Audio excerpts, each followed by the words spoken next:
Mga boss idol, magandang araw sa inyo. Panibagong araw na may panibagong video na naman ang ating tatalakayin ngayon.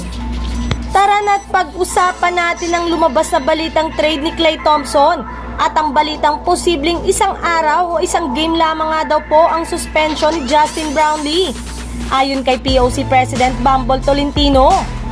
Pero bago nga natin yan umpisahan, introhan muna natin to.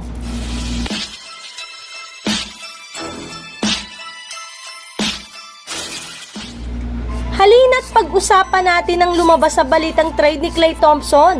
Pagkatapos lamang nga ng kumalat na balitang wala pang ginagawang pag-uusap ang kampo ni Klay Thompson at ang Golden State Warriors, ay sunod-sunod na nga ang pagsilabasan ng mga trade rumors patungkol sa kanya ngayong araw. May ilan na rin naman ngang mga nabanggit ngayon na kupunan na pwede nga pong kumuha sa kanya, kagaya na lamang ng Los Angeles Clippers, Los Angeles Lakers, Houston Rockets, Miami Heat at ang New York Knicks na pare-parehong interesado at gustong makuha si Klay Thompson sa pamamagitan man niya ng free agency o di kaya ng trade.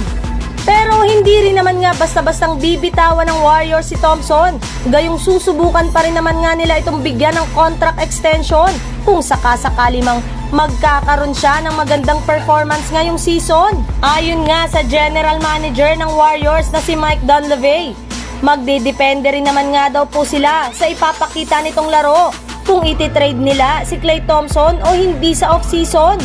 Sa ibang balita naman, sa balitang posibleng isang araw o isang game lamang nga daw po ang suspension ni Justin Brownlee. Ayon nga sa ibinulgar na balita sa harap mismo ng media ng presidente ng Philippine Olympic Committee, sinisigurado nga daw po niya na papatawan nga daw po nila ng suspension si Justin Brownlee.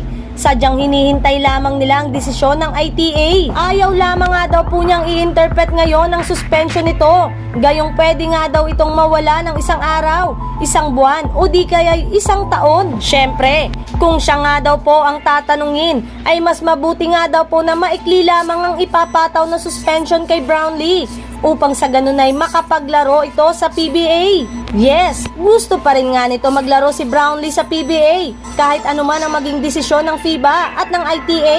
Makikisimpatya rin naman nga ito sa ating mga kababayan, gayong napakalaki rin naman nga ng naitulong nito sa ating bansa. Kaya gagawin nga nila ang lahat ng kanilang makakaya upang mapaikli kahit papano ang suspension at ang araw ng pagkawala nito upang sa ganun ay makabalik siya at makapaglaro siyang muli sa PBA, especially sa Barangay Ginebra sa lalong madaling panahon.